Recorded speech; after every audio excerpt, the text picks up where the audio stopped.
What I'm really drawn to is the experimental side of things, where there is no plan, where it's just a creative process with the goal to just think outside the box for a second and try to come up with new concepts, new features, some very specific which might never see the light of day, but where we can filter out ideas and just implement new rad stuff in the future to our main line.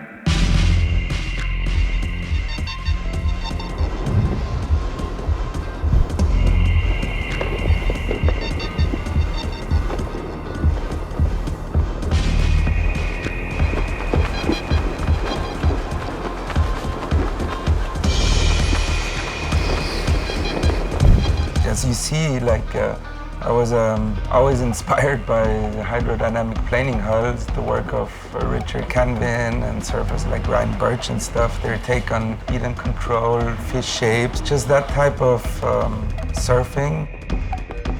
And the same we tried to apply on this first series of experimental boards, which we named as a project named the Maximum Flow.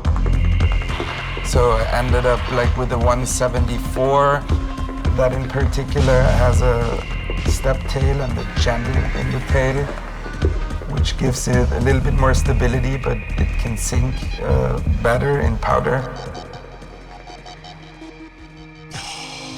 What I was bothered about longer boards is that they sacrifice the whole length in huge swallowtails and stuff like that. So I wanted a board where you can really feel the tail. That was one important thing, because you don't want to sacrifice the added length in nothingness in deep powder to have a huge nose and then just no tail. One of my first testing rituals is going up to Hintertux Glacier and traversing on ice, just pumping on my toe edge, just to see how the board feels on the edge, if it's clean, if the sidewalls dig in nice. Sometimes when boards get too short, they feel a little bit sketchy, and here you can trust your rail through long turns in powder and stuff. It really rides super friendly on the slopes. It's awesome to butter. We hit jumps with it, even did a backside rodeo with it. It spun super nice. Of course you feel the rotating mass, but the pointy design helps in keeping that quite low. I was amazed how clean the glide is on a longboard, compared to just a whiteboard. You make it through the flats. It's really nice to traverse. It pushes a lot of snow in turns, you really float on less powder, and it feels deeper than it is.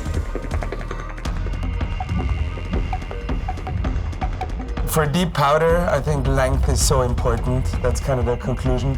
You cannot not only build it wide. Really hyped on it, so there is something about length, we need to learn. I'm so past the point of analyzing what to ride. I just try it and enjoy it. But there is this special DNA of this heritage of how to build boards and that approach. So I think it's in there in that board, I think there is something special about it.